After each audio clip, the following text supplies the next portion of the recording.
Welcome to the Books and Travel podcast.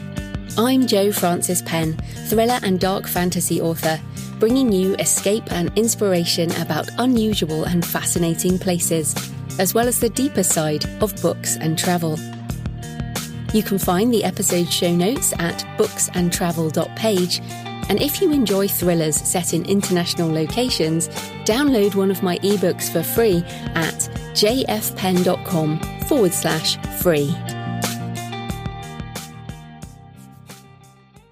Hello travellers, I'm Jo Frances Penn, and in this episode I talk to Sean Comerford about travelling carnivals.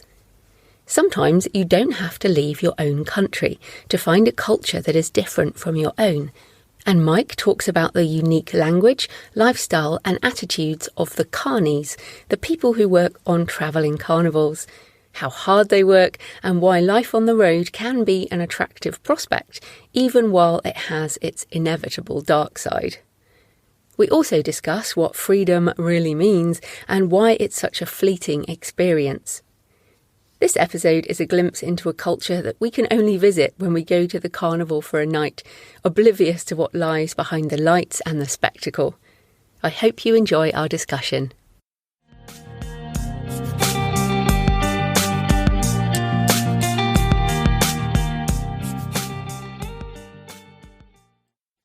Sean Comerford is an award-winning journalist and travel writer. His latest book is American Oz, an astonishing year inside traveling carnivals. So welcome, Michael. Thank you very much. Oh, I'm really interested to talk about this topic. But first up, what drew you to carnivals in particular, and where did the idea for the book come from?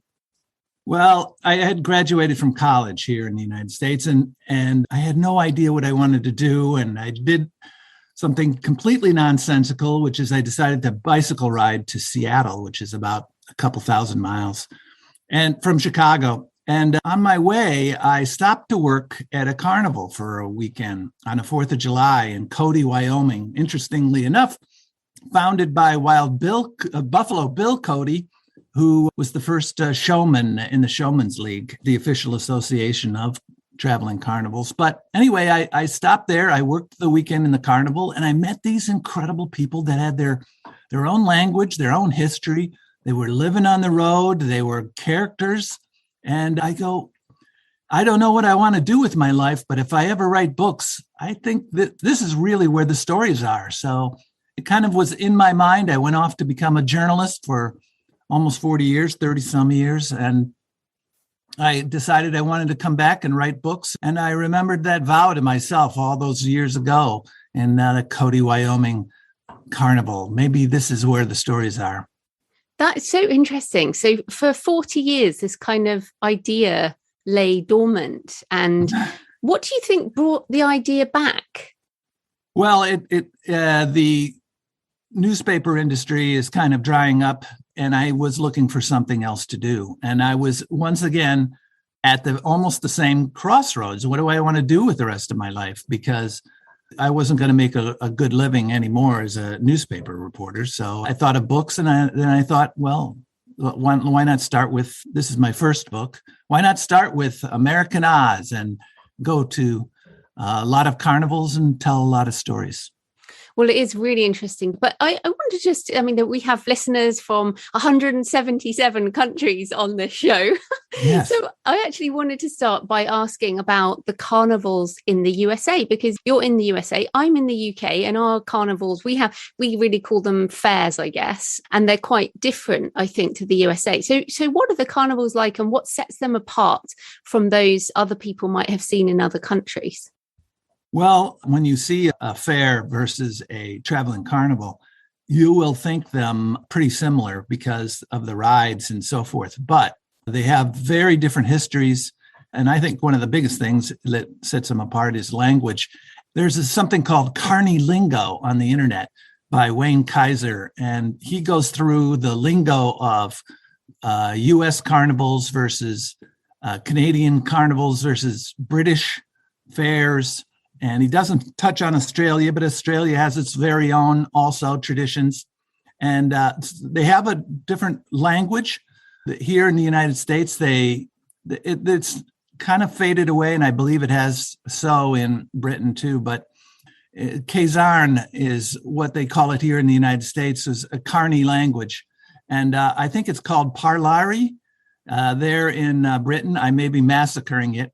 One thing that Wayne Kaiser said about the difference between carnivals in the U.S. and carnivals abroad is that you better get the differences right. Otherwise, you're going to hear it from the aficionados in that country. He did something on BBC and got deluged by people objecting to what he had said about the differences between U.S. and British carnivals. But they do have different slangs. A galloper is a carousel, a roundabout, a merry-go-round are all different. A gaff is a fairground. In the British lingo, they will marry a lot of Romany, which is obviously from Gypsy background. Actually, and a lot of people over there don't like the Gypsy heritage to their language. But here, American Carnival worker will say, yeah, I'm part Gypsy, and be very proud of it. But there's the penny gaff, which is slang for a penny show, a cheap show. And these things are all very different. There's a strong bond in Britain, it says here on the Lingo site, that dates back to 1884 and George Smith, when there was a law passed in Parliament about movable dwellings bill. And they formed something called the United Kingdom's Van Dwellers Association. And they have a strong bond for these people who move town to town, and they look out for their rights. Just coming back on the word gypsy, here in the UK now, that is kind of considered an offensive term. And we use the term Roma for the Roma people. But it's not necessarily about carnival. It's also about people living in types of caravan, in types of social groups. And then we have Roma across Europe as well. So in America, is it people from this original ethnic group, or is it a term that's been adopted? Yeah, it's just a generic term that's been adopted. Some gypsies are in carnivals, especially at mitt shows. A mitt show is a hand reading show. But no, I never met a gypsy on the road. And so it's not a strong tradition. It just made its way into the language, like the Parlari, which, again, sorry for the mispronunciation. All I know is what I read is part Shelta and Gammon, which is a cant from the Irish Tinkers, and part Yiddish, part Cockney, and part Romany and part lingua franca. So it has a long, varied history there. The traveling shows that morphed into circuses, that morphed into carnivals. Carnivals are an offspring of circuses, which started in Britain. So you mentioned it, I guess, that on first look, there might be some similar rides. So the roundabouts and whirlers and things like that. Yes. But what makes an actual carnival? So, for example, you talk about showmen and the Showmen's League before.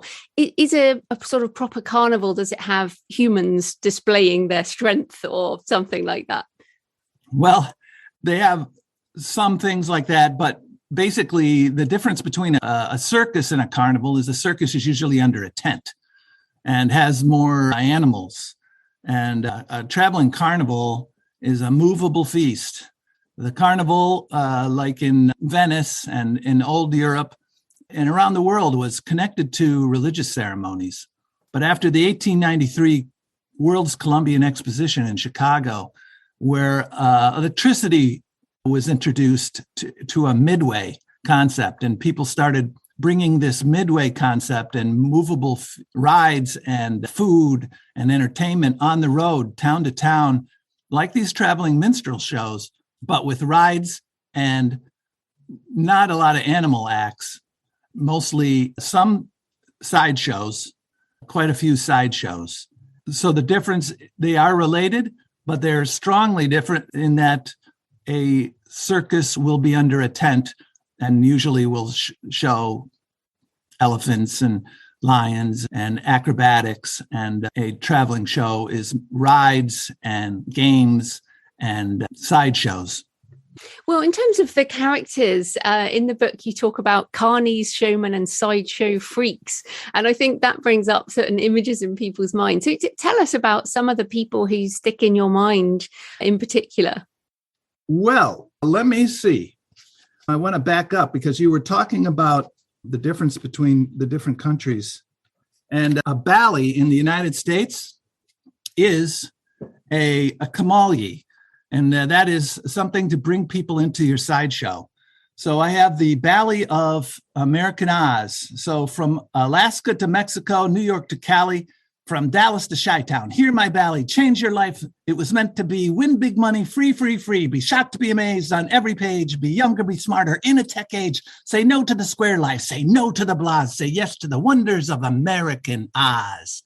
And so that Bally is made up, and it's not really what they do on the road, but one of the greatest Bally talkers, and some people call barkers, was Ward Hall. And he was in his 80s when I met him, and he had run away when he was a young kid, which is very common, and had gone to sideshows, and he started out as an incredible talker on the road. And I have an interview with him, and he speaks about all the people he's worked with in his life.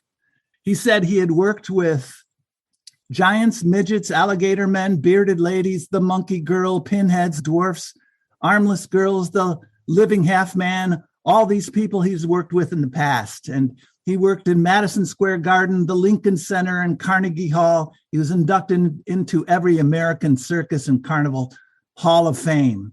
And he was quite a character and knew a lot of the history, but he was electric. There's a real sense of history that goes with carnivals. All over the world, they love the fact that they have a history of show business, and people feel part of something greater than themselves.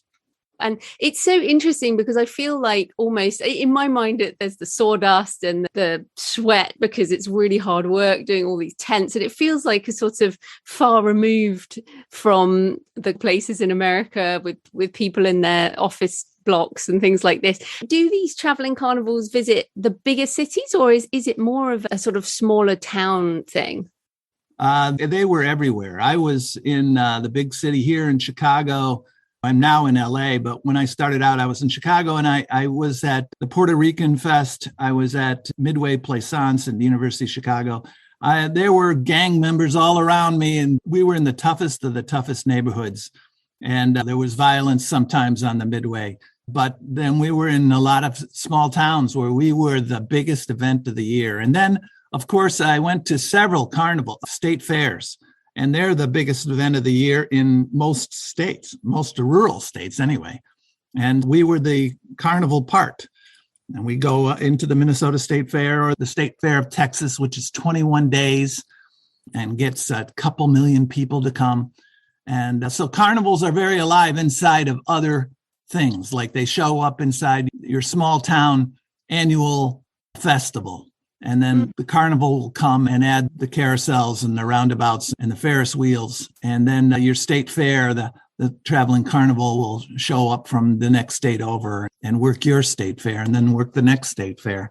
So it's funny that they're sort of an invisible group. That was one of the things that attracted me to them, because they're sort of invisible and they're a different cast.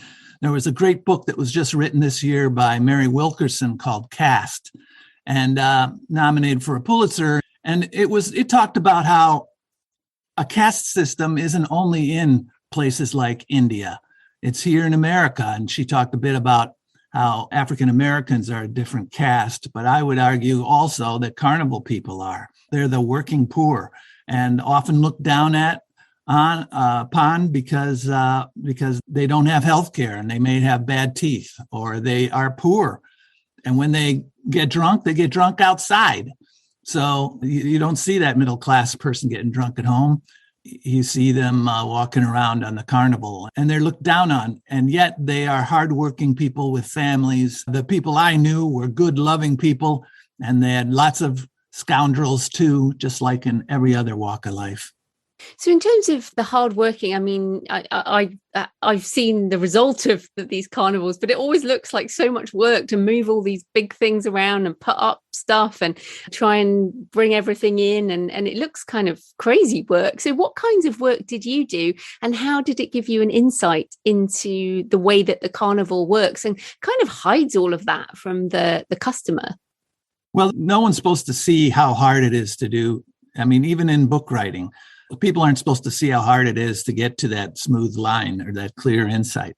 And that's the way it is in carnivals. One day it's an open field, and the next day you have an entire fantasy city that has been raised up. And I would work 24 hours a day, sometimes longer, 28 hours, no sleep and no breaks, to set up a carnival. And then get a few hours of sleep and then work the carnival when it opened. And I worked the rides and the games. So I like to say I was pushing plush and slinging iron across the USA. And I worked in 10 states and in 10 carnivals. And in Florida, the last state, I worked in a freak show, but they didn't let me up on stage because they didn't see the inner freak in me. So yes, it's extremely hard work. And like I say, in this unfair world, these people work their butts off. At the end of the year, they have to struggle to find a home because the home is the road. There are no strict hours. So I write in the book that even when you go to sleep, carnivals run through your dreams. I mean, if you are on a traveling carnival, you're potentially always at work. And you are working a lot. And it's a hard job and it's low pay. And the thanks you get is almost none. You just basically, the thanks you get is the lifestyle because people love it. So why do they love it? Yes, that's a big question. When I first started on it, I was going, I can't understand this. I mean, really, this is below minimum wages. If you look at the hours and you are separated from your family. I had a daughter back in Chicago and I was traveling around the United States, and it was heartbreaking for both of us. And these are people that do this for a living their whole lives, and their dad did it and their mom did it. And, but it's addicting, and it's show business, and it is outdoor life. And their alternatives sometimes are factory work and drudgery. And this is exciting and adventuresome, and they travel. And there is a solidarity and a friendship and a camaraderie that comes from working in a carnival. They always talk about your carnival family. I met so many people that had run away from home or had been orphans. One guy said to me, I've had foster homes, but this is my real family. And he looked around the Minnesota State Fair, and he was talking about the couple thousand people that were working the state fair. I was thinking about that, this sense of belonging. I mean, when you work really hard together and you're sharing collective food and you're just working super, super hard, it breaks down a lot of barriers. I mean, I guess it's almost like the military, you know, people go and serve a tour with other people in the military, and then they come back and they are away from that life, and it just feels more empty. Right. And it sounds like that's almost similar, this really, really hard work. And then if you step away from it, like, where's your family gone? Right. Absolutely. I mean, when I left these carnivals, this is another shocking thing, is that I thought, well, why wouldn't you? But I had to leave. I had to leave in order to get a lot of carnivals in from Alaska to Mexico and New York to California. But they saw me as quitting and going back to, they didn't know I was doing that. I worked without telling people what I was doing, that I was writing a book. I had to, because I got fired from the first place. I told them the truth.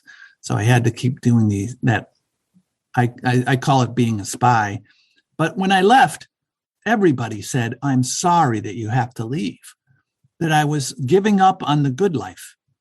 I was giving up on the good life and leaving. And one guy said it to me, and it's not in the book. He said, I've talked to a lot of people. When I get off out of carnivals, he says, I go back to work in the factory. And he was going back to work in the factory. He had a girlfriend who was pregnant, and he used to have to go back.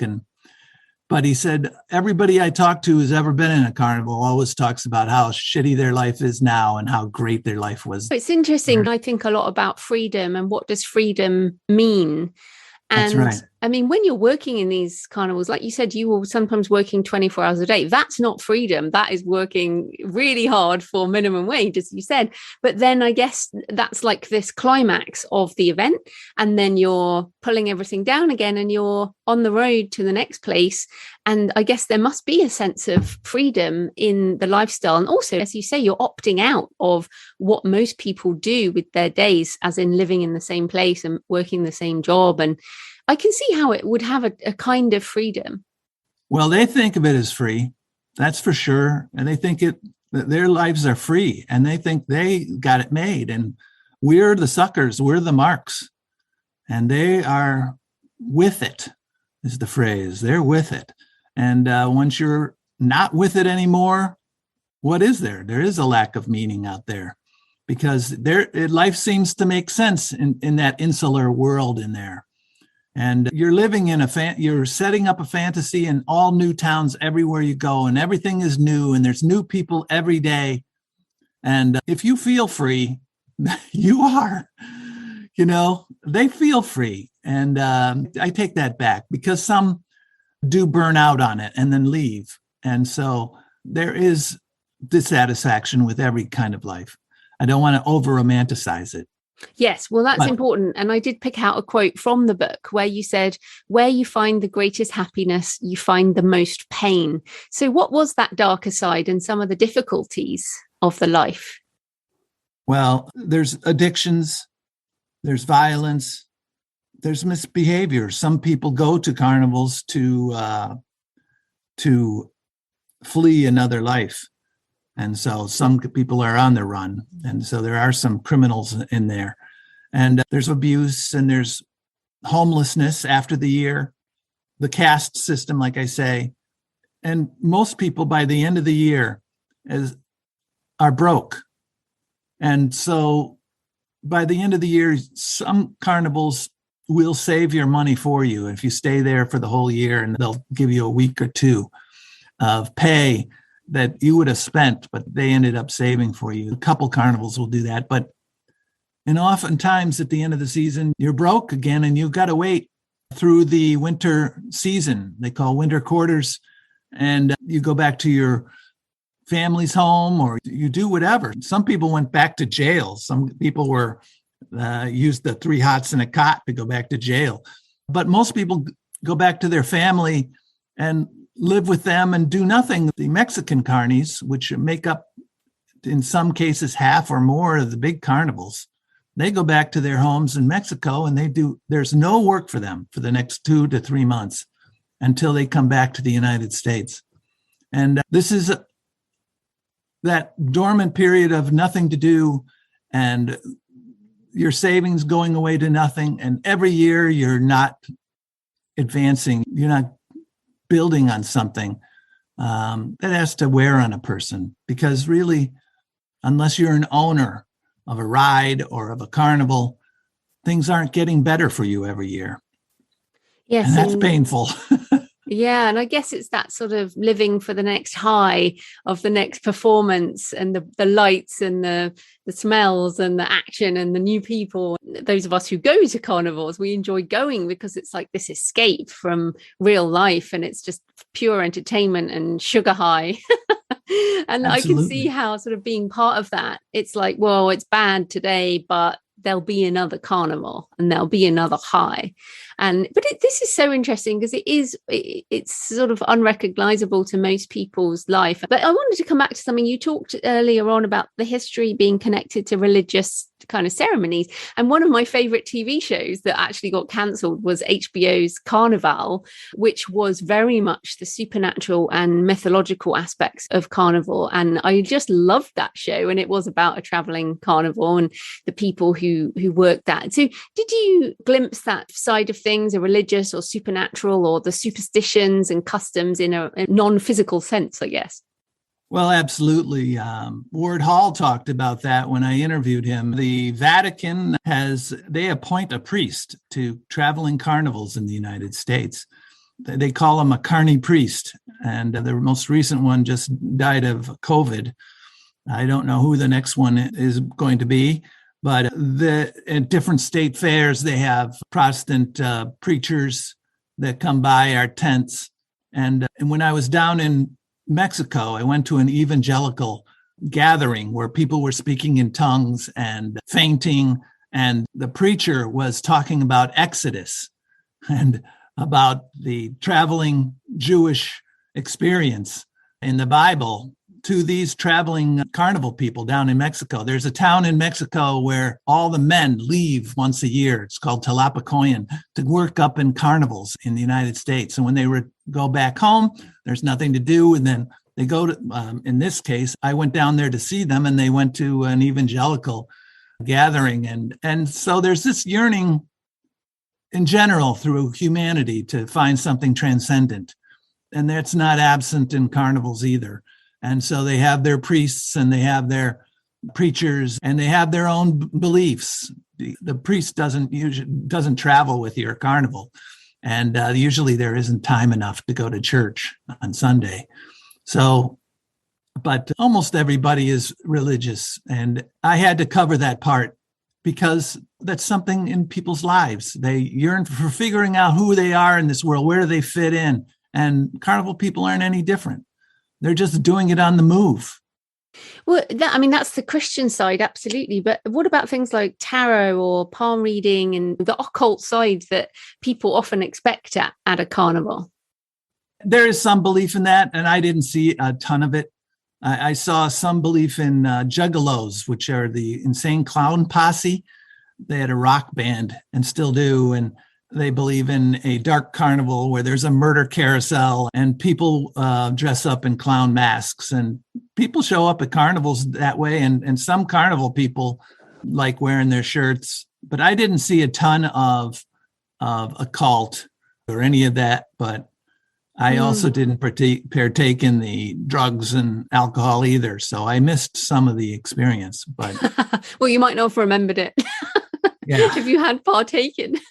But no, I think what's difficult as well, you talked about with the caste system and the opinion of certain groups who are associated with Carnival, these stories rise up around these groups in order to further stigmatize them. So whether there's a grain of truth or no truth at all, that becomes part of the mythology almost. Certainly these sort of negative ideas have been associated with groups in Europe and then have been used as part of persecution.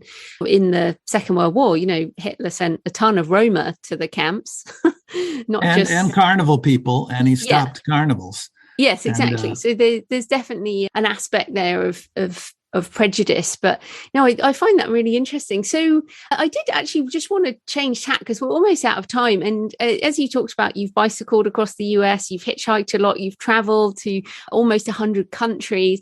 And I wanted to ask about what does freedom mean to you, and what does travel mean to you right now? Because obviously we're still in pandemic times and it's kind of started, but it's still restricted. What are your thoughts on travel and freedom in this world we live in now? Well, I recently am now finishing a book last year, actually. I took off in the winter and bicycled on Route 66, which is in America, a road from Chicago to LA, 2,500 miles all the way, and much sung about and written about in The Grapes of Wrath and On the Road and in other books. And I bicycled that and asked people about COVID. And so I had over 100 interviews, and I'm going to call it The Beast of Main Street, I believe. And I asked people about their lives amid COVID. And I think people are I focused on that. But what does freedom mean even during these COVID times? I think that just like that belief in the transcendent, I think that people need it and want to do it, and they can hardly wait to get back to it. And but it is transcendent. And in my case, the word wanderlust doesn't really say enough about it because I'm fixated on travel. If I could do it all the time, I would. But I storytell along the way. And I did it through journalism, and now I'm doing it through these books. And I think that freedom is a fleeting feeling that comes in the doing. And same with travel. And as you're traveling, there are just times that you feel free, and that is freedom, and just like happiness. When I hitchhiked between these 10 carnivals, and And I wrote on my blog as I was going along, I had a blog called Eyes Like Carnivals. And I wrote that some of the freest days, the days I felt the most free, was on the back of a pickup truck. Going down the interstate at 65 miles an hour, a bump could push me right out of that pickup truck. But I just felt the wind going through my hair, and I was hitchhiking across the Hudson River, and I was hitchhiking down through Florida. And I just go, man, I don't know what freedom is. It's indefinable. I think once you're feeling it, it's almost gone. But man, this feels free. And there was a lot of that in the hitchhiking portion of this book. But the hitchhiking also helped with the connections, because everybody wanted to talk about a carnival. But I love this series because it does try to get at the deeper levels of what travel means to people. And carnivals are a way of life, and people are traveling constantly, and they are looking for meaning in life on the road. They're looking for love and family on the road. And it's like a drug. You can't live inside it constantly. But when it shows up, it's a real high. Oh, that's great. So as this is the books and travel show, do you have any books that you could recommend about carnivals, or I guess about travel in general? I thought a lot about this, and I'm going to give you books that you might have thought of, but Travels with Charlie with Steinbeck, and On the Road with Kerouac, and Studs Terkel's Working, because that isn't a travel book, but it's about common people. Sarah Vowell's Assassination Vacation is hilarious, and she does so many. But also Bill Bryson cannot be beat. He's my favorite writer who writes about places and a variety of things, including the sunburned country about Australia. And Paul Theroux and Hunter S. Thompson's Fear and Loathing in Las Vegas, Mark Twain, Life on the Mississippi. And these are all very classic, though. Susan Michael. Orlean, Orchid Thief, and Cheryl Strayed's Wild, Alice Munro. And so all of these are fabulous, and you just can't lose if you catch a great writer writing about a road. And right now, the greatest writing in the world is being done by one Paul Solopek, a former Chicagoan at the Chicago Tribune, 2 Pulitzer Prizes. He is walking around the world in a project called the Out of Eden Walk, and he calls it slow journalism. And he is telling incredible stories as he goes along. And he meant to walk around the world for 7 years. It's 7 years, and now he's just in China. So he might be there for a while.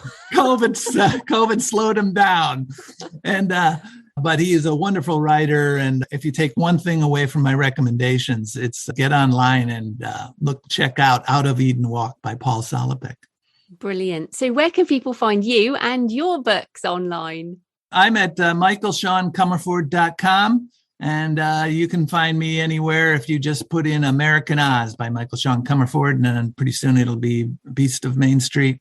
And that's the way to find me, and hopefully more books down the line. Fantastic. Well, thanks so much for your time, Michael. That was great. All right. Thank you. Thanks for joining me today on the Books and Travel podcast. I hope you found a moment of escape. You can find the episode show notes at booksandtravel.page. And if you enjoy thrillers set in international locations, download one of my books for free at jfpen.com/free. Happy travels until next time.